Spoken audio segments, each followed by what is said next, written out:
Hello दोस्तों, आप सभी लोग कैसे हो। हमारा टॉपिक चल रहा था परसेंटेज।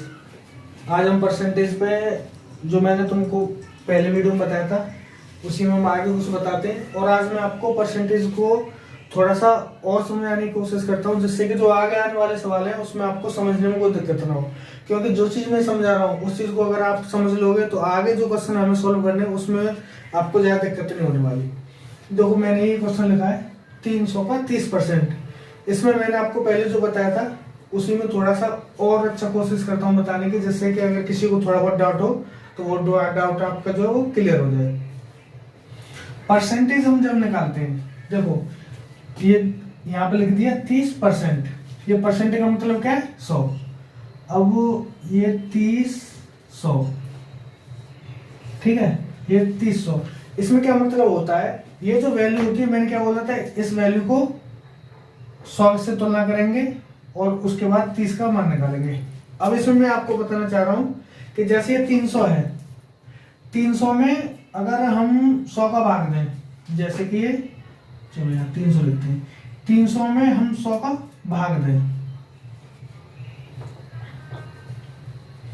तो कितना आएगा? ये 3। अब आपने देखा होगा किसी संख्या का हम भाग देते हैं तो जो भाग निकलता है उसका वो भाग होता है। अब वो कोई वैल्यू होती है, वो 100% हम बोलते हैं, 100% कोई काम बोलते हैं, जैसे कि हम कोई काम करने वाले हैं तो वो काम 100% हो जाएगा, मतलब वो काम पूरा हो जाएगा। इसलिए जो पूरी वैल्यू होती है वो होती है 100% मान लो, या 100 के तुल्य मान लो।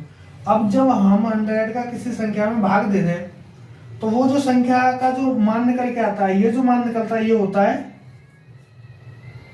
1%।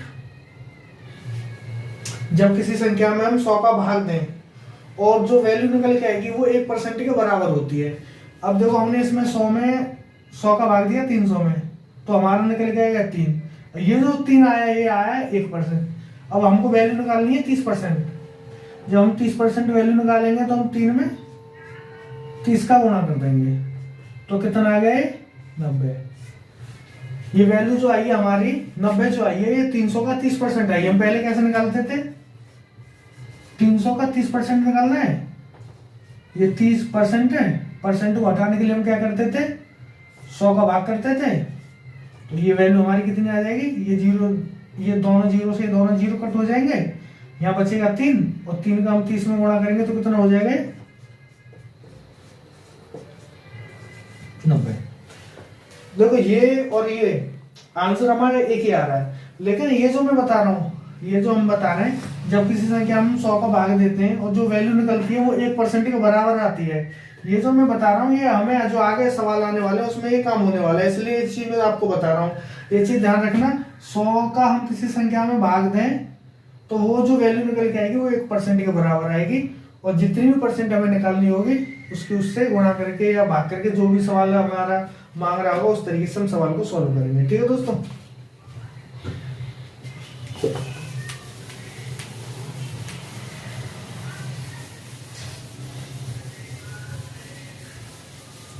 अब जैसे एक सवाल लिखते हैं,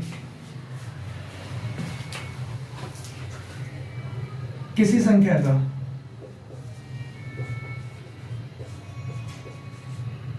किसी संख्या का 20%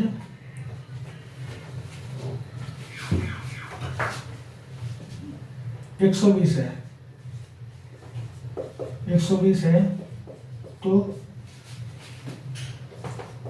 वह संख्या बताओ। ये क्वेश्चन आ गया।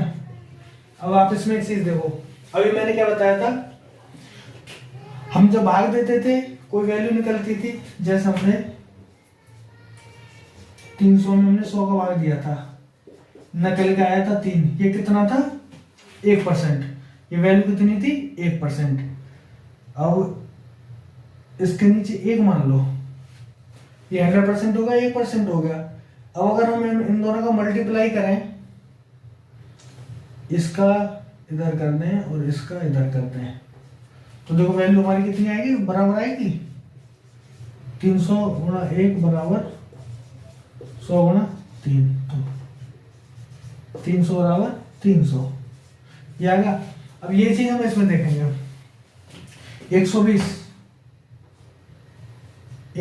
कितनी है हमारी 20,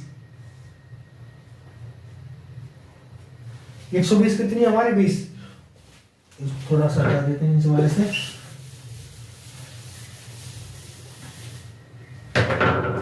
120 कितनी है हमारी 20, 120 की वैल्यू कितनी है हमारी 20, और हमें निकालनी कितनी है 100 की वैल्यू।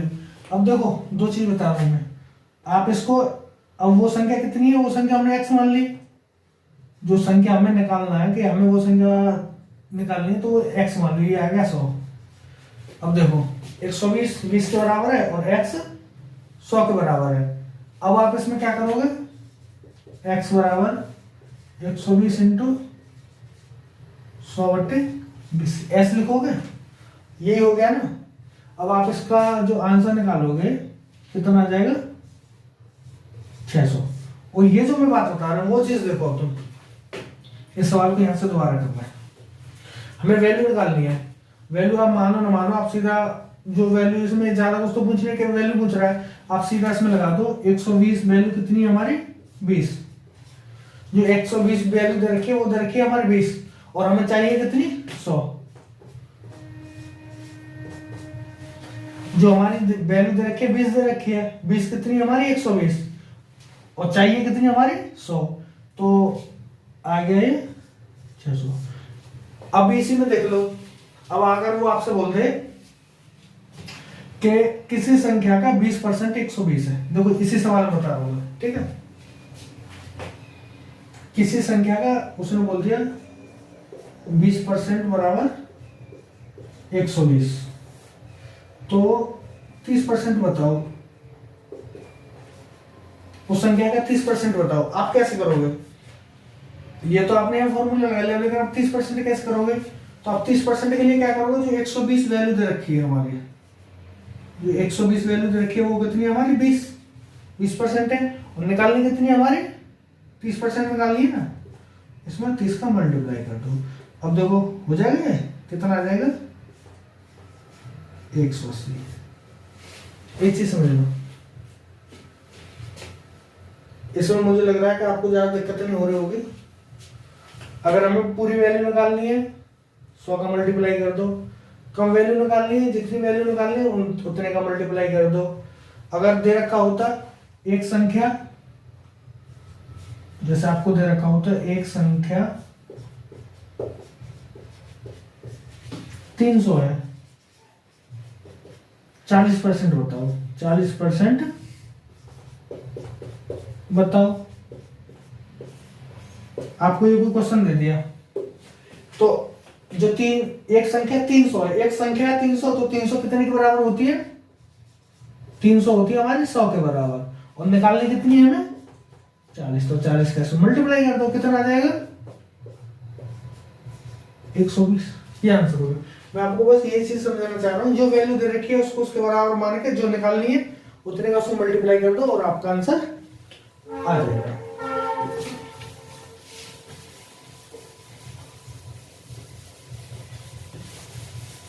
इस तरीके के सवाल आएंगे। आपने देखा होगा जनसंख्या में आ जाते हैं, किसी गांव की जनसंख्या इतने प्रतिशत इतनी है तो उसकी कुल जनसंख्या कितनी होगी, या कुल जनसंख्या इतनी है, इतने परसेंट पुरुष हैं, इतने परसेंट महिलाएं, तो टोटल संख्या कितनी होगी, या बच्चों की संख्या कितनी होगी, ऐसे करके पूछते हैं ना, उसी तरीके के सवाल आते हैं इसमें। अब ये क्वेश्चन लिख दे, देखो एक संख्या का 45% का 15% 105.3 है, तो इस संख्या का 24% क्या होगा, तो इस संख्या का 24%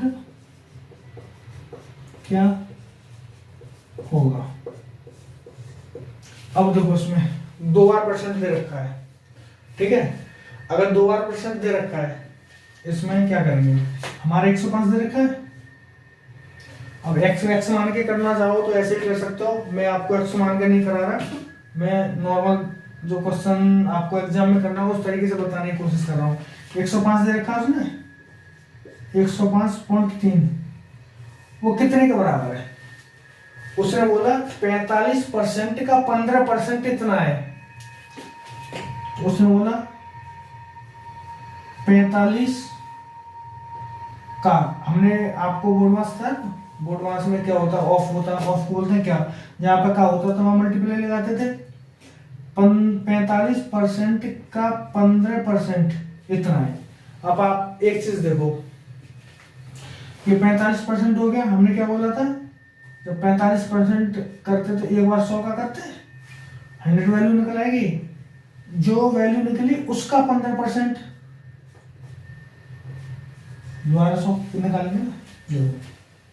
उसने बोला एक संख्या का 45% का 15% इतना है।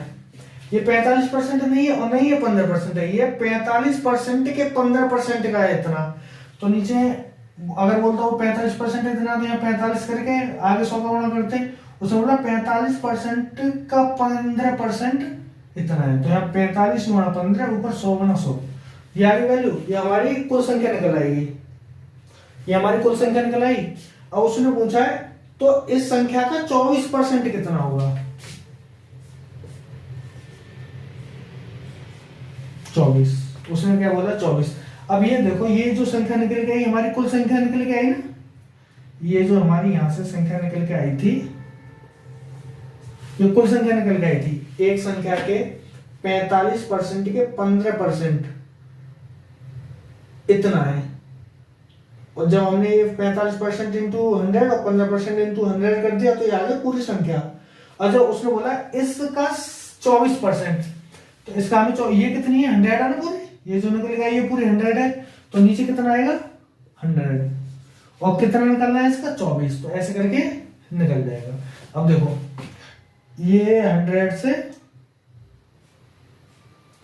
ये 100 खत्म। अब एक पॉइंट यहां पे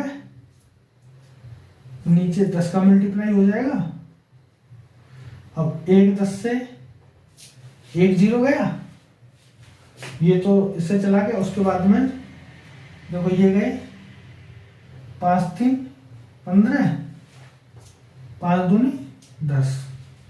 अब देखो 3 8 24। उसके बाद में यहाँ कितना बचा है, 45 बचा। अब देखो 45 में 9 आ रहा है। हमने क्या वो आपने, मैंने तो नहीं पढ़ाया भी, आपने संख्या पद्धति में पढ़ा होगा। किसी संख्या में हम जब 9 का भाग देते हैं, अब जैसे यही है, किसी संख्या में, इस संख्या में 9 का भाग दे रहा है, तो अगर इसके जो ये अलग अलग अंक दे रखे हैं इनको हम जोड़ें, अगर इन सब का जोड़ या 9 आ जाए या कोई ऐसी संख्या आ जाए जिसमें 9 का डिवाइड चला जाए, जैसे 18 आ गई, 27 आ गई, अगर इनका योग 9 आ जाए या 18 27 या कोई ऐसी संख्या आ जाए तो उसमें जोड़ने पर उस संख्या में 9 का भाग चला जाए, तो इस संख्या में 9 का भाग चला जाता है। अब देखो हमारी कितनी है 1053, 5 और 3 8 और 1 9, 9 में 9 का चला जाएगा, तो इसमें 9 का पूरा भाग चला जाएगा। 9 5 45, ये कितने हो गए 9 1, यहाँ 1 बचा, यहाँ हो गए 15, 9 1, यहाँ कितने बचे 6, यहाँ हो 63, 9 7 63। अब ये खत्म, यहाँ कितना बचा है, अब यहाँ पे एक बार लिख लेते हैं, ज्यादा संख्या होगी। 117 गुणा, यहाँ बचा 2, यहाँ बचा 8 बट्टे 5। अब एक चीज मैं आपको बता रहा हूं, अगर कभी भी नीचे भाग में 5 दे रखा है, नीचे भाग में 5 दे रखा है और ऊपर की संख्या में हम उसको भाग दे रहे हैं। तो एक तरीका बता रहा हूं, इसमें आप 2 का मल्टीप्लाई कर लो और इसमें 2 का मल्टीप्लाई कर लो, तो नीचे कितना हो जाएगा 10, ऊपर कितना हो जाएगा 2 2 4 और 8 32, 117 इंटू 32 और नीचे कितना आ जाएगा 10। तो इससे क्या है, इसमें एक पॉइंट बढ़ा देंगे, आंसर खत्म हो जाएगा। अब देखो इसका हम मल्टीप्लाई कैसे करते हैं, इसको भी एक तरीका बता रहा हूं। अभी तो इसको तो आप कर लोगे, लेकिन जो और भी सवाल होते हैं उनमें ये आपके काम आएगा। जैसे यहां दे रखा है 117 इंटू 32, ठीक है। 117 का आप 2 बार करोगे तो कितना आ जाएगा 234, 234। और अगर 3 बार करोगे तो इसमें 117 और जोड़ दो, इसमें 117 और जोड़ दो, तो कितना आ जाएगा। लेकिन ये देखो इसको कैसे कर लेते हैं, ये 30 प्लस 2, ठीक है। हमने 2 का दे लिया, अब 30 का देंगे तो पहले आएगा यहाँ 0 और ये 2 बार है, और इसमें अगर 234 में आप 117 जोड़ दोगे तो वो 3 बार हो जाएगा, तो कितना होगा 7 और 4 11 और 3 और 4 और 1 5, ये आ गया 2 और 1 3, ये आ जाएगा 351। देखो हमने 117 में 2 का गुणा किया तो कितना आएगा 234। अब 3 का गुणा करेंगे, देखो 3 से 21, 3 1 3 2 5 और 3, या फिर हम 234 में 117 और जोड़ दें तो फिर वो 3 बार हो जाएगा। इसका जोड़ दो 4 4 7 3, कितना आ गया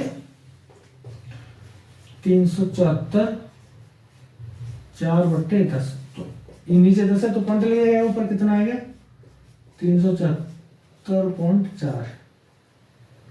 तो वो जो हमारी संख्या है वो कितनी रहेगी 374.4 रहेगी। देखो इसमें शायद आपकी समझ में आ गया होगा, अगर आपकी समझ में नहीं आया हो तो आप थोड़ा बैक जाके दोबारा सवाल को समझने की कोशिश करें। इसमें जो चीज बताई है वो आपको आगे और काम आने वाली है, इसलिए अगर नहीं समझ में आ रहा है तो यूट्यूब पे तो आप क्या करते हो पीछे बैक करके देख लेते हो ना, इसलिए मैं दोबारा नहीं बता रहा, बैक करके दोबारा देख लेना, ठीक है। आगे बढ़ते हैं।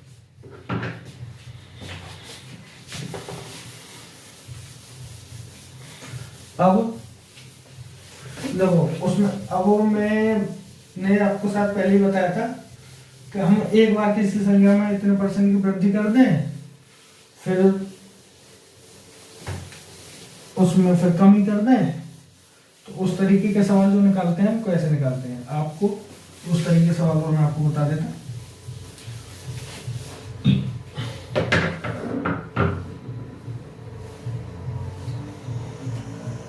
पहले एक सवाल और लिख दें, एक भिन्न के अंश में 25% की वृद्धि तथा हर को 2 गुना करें तो भिन्न 5/9 प्राप्त होता है। देखो एक सवाल है,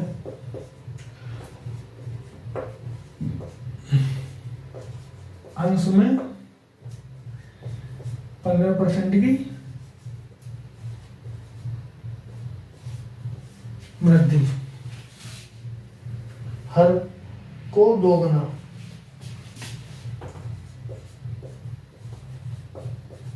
हर को 2 गुना करने पर जो भिन्न प्राप्त हो रहा है वो भिन्न कितना है हमारा 5/9।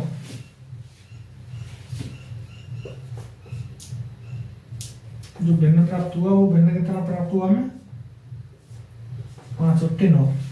अब उसने क्या बोला, अंश में 15% की वृद्धि करते तथा हर में को 2 गुना करते हैं तो जो भिन्न में प्राप्त होता है वो 5/9। ये 15 नहीं है 25 है, जो सवाल दे रखा है उसमें 15 नहीं है 25 है। अब देखो मैंने क्या बोला, अंश में 25% की वृद्धि करने के बाद हमें अंश ये प्राप्त हो रहा है। अंश में जब हमने 25% की वृद्धि करी है तो हमें ये प्राप्त हुआ, तो ये वैल्यू कितनी है, ये जो 5 दिया है ये कितना होगा आप बताओ। 25% की वृद्धि की है हमने, तो ये जो 5 आएगा वो कितने के बराबर आएगा 125 के बराबर, ठीक है। ये जो 5 आएगा वो हमें कितना आएगा 125 के बराबर। उसने पूछा है तो मूल भिन्न क्या थी, 2 गुना करने पर ये भिन्न प्राप्त होती है, मूल भिन्न बताओ।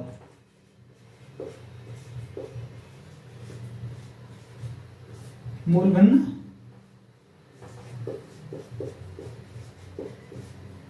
बताओ। अब ये हमें वैल्यू कितनी है 125 और हमें निकालनी कितनी है 100 की। तो क्या करेंगे हम 5 कितनी वैल्यू हमारी 125 और जो मूल भिन्न होगी उसमें जो वैल्यू रहेगी वो 100 आएगी ना। वृद्धि करने के बाद में 5 आया तो 125 हो गया और जो निकालेंगे मूल निकालेंगे तो उसमें 100 का गुणा कर देंगे। अब ऐसे ये कितना है ये 2 गुना है। अगर किसी संख्या में हमने 2 का गुणा कर दिया, अब जैसे 6 में हमने 2 का गुणा कर दिया तो कितना आ गया 12। 6 में हमने 2 का गुणा किया तो आया 12। अब हमें वो मूल भिन्न प्राप्त करनी है तो हम क्या करेंगे 12 में 2 का भाग करेंगे। 12 में हम 2 का भाग करेंगे तो हमें जो संख्या प्राप्त हो जाएगी 6 हो जाएगी, वो मूल संख्या थी हमारी। ऐसे ये जो 9 आया है ये 2 गुना है, 2 गुना है ना, लेकिन हमें मूल संख्या प्राप्त करनी है तो उसमें 9 में क्या करेंगे हम 2 का भाग कर देंगे। ठीक है। अब देखो यहाँ पर 25 5 ये कितना आ जाएगा 4। ठीक है। और इस 5 से ये 5। अब वो यहाँ तो कुछ नहीं बचा, यहाँ तो 1 बचा तो हम कैसे लिख लेंगे 4/1 बट्टे 9/2। तो हमने क्या बोला नीचे की संख्या ऊपर और बीच बीच की संख्या का आपस में गुणा कर देंगे तो कितना आ जाएगा 4 गुणा 2/9 तो कितना आ गए 8/9। ये हमारी जो थी मूल भिन्न थी। उसने क्या बोला है अंश में 25% की वृद्धि की, हर को 2 गुना किया तो हमें ये प्राप्त हुआ। अब वो हमें बताओ मूल भिन्न क्या था। तो हर अंश में 25% की वृद्धि की तो 5 वैल्यू कितनी की रहेगी 125 की और हमें निकालना कितना है मूल भिन्न मतलब मूल संख्या तो कितनी आएगी 100 का मल्टीप्लाई करेंगे। अब उसने बोला 2 गुणा किया, जब इसमें हमने 2 गुणा किया मूल भिन्न में तो हमें प्राप्त हुआ 9। तो हम जब मूल संख्या प्राप्त करेंगे तो 9 में हम 2 का भाग करेंगे तो वो मूल संख्या हमें प्राप्त हो जाएगी। मतलब वो संख्या हमारी कितनी थी 4.5। 4.5 में हम 2 का गुणा किया तो हमारा 9 आया। ठीक है। उसके बाद में ये आंसर आ गया। इसमें कुछ नहीं है, बस जो दे रखा है वो कितना है और कितना हमें निकालना है वो चीज करो, बाकी कुछ भी नहीं।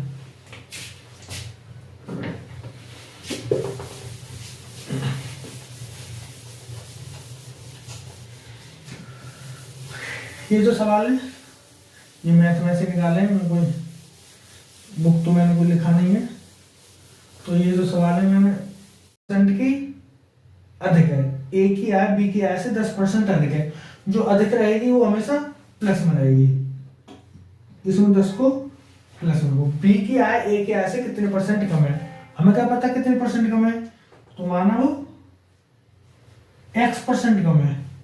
तो कम है तो माइनस के x आएंगे और फिर यहाँ पे ये 10 का मल्टीप्लाई होगा 10 प्लस का और ये x का मल्टीप्लाई होगा, ये प्लस का ये माइनस का, तो यहाँ पे कितना आ जाएगा माइनस बट्टे 100। ये हमने ये फॉर्मूला बताया, इतने की वृद्धि हुई उसको प्लस में लिखो, कितने की कमी हो रही है या कम है उसको माइनस में लिखो। और जब एक प्लस की एक माइनस की है अगर इन दोनों को मल्टीप्लाई करेंगे तो माइनस आएगा, तो यहाँ माइनस लिखो इंटू 100 कर दो। अब हमें x की वैल्यू निकालनी है, x की वैल्यू निकाल लेंगे बराबर 0। अगर बराबर 0 नहीं करेंगे तो x की वैल्यू नहीं निकल पाएगी ना। अब देखो ये 10 से ये 100 कटेगा 10 पर, 10 माइनस x बट्टे 10 बराबर 0। अब इसका इधर मल्टीप्लाई कर देंगे, देखो यहाँ एलसीएम ले लेंगे, इसके नीचे क्या रहेगा 1 और इसके नीचे भी 1 रहेगा। इन तीनों का एलसीएम कितना आ जाएगा 10। तो 1 का इसमें 10 में डिवाइड करेंगे 10 बार जाएगा और फिर 10 का इसमें मल्टीप्लाई करेंगे तो यहाँ कितना आ जाएगा 100। ऐसे इसको करेंगे तो यहाँ 10x और माइनस x बराबर 0। 10 को इधर ले जाएंगे तो 0 हो जाएगा, तो ये कितना हो गया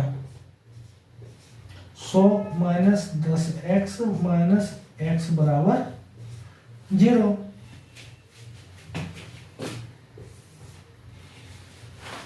ये माइनस के 10 और ये माइनस के x, 1 और ये 10, तो ये माइनस के 11x हो जाएंगे, इनको उधर ले जाएंगे तो ये प्लस के 11x हो जाएंगे।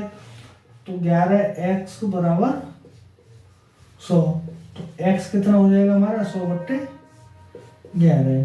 तो x बराबर 99 9 सही 1 बट्टे 11%। जो x की वैल्यू आएगी वो हमारी मतलब जो b की आय है वो a की आय से कितने परसेंट कम रहेगी 9 सही 1 बट्टे 11%। ठीक है। अब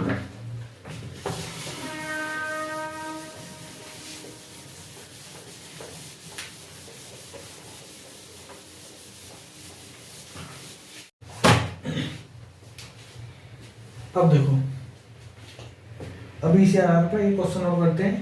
देखो मैंने क्वेश्चन लिख लिया है, फूलों के मूल्य में 30% कमी करने पर उनकी बिक्री 40% अधिक हो जाती है। इससे जो विक्रय मूल्य हमें जो प्राप्त हो रहा है उस पर क्या प्रभाव पड़ेगा। मतलब उसने क्या बोला, जो हमारे जैसे हम फूल बेच रहे थे तो हमें कुछ पैसे प्राप्त हो रहे थे, जब फूल बेच रहे थे तो कुछ पैसे प्राप्त हो रहे थे। तो उसने क्या बोला, जो हम बेच रहे थे जिस मूल्य पर, उस मूल्य में हमने 30% की कमी कर दी, और उससे क्या हुआ, जो हमारी बिक्री हो रही थी वो 40% अधिक हो गई।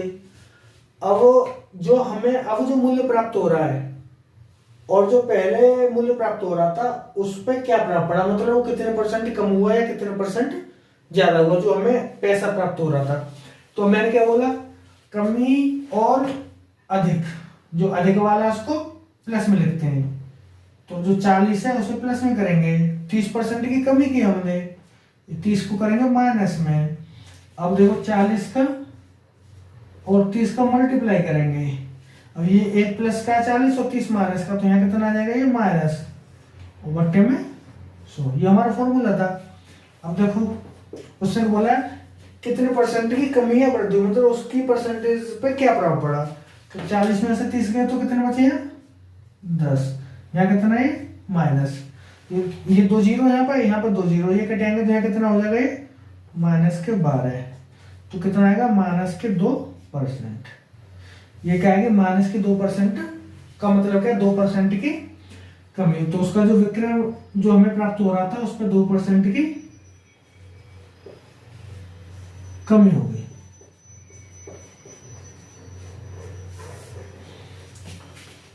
आज के लिए बस इतना ही।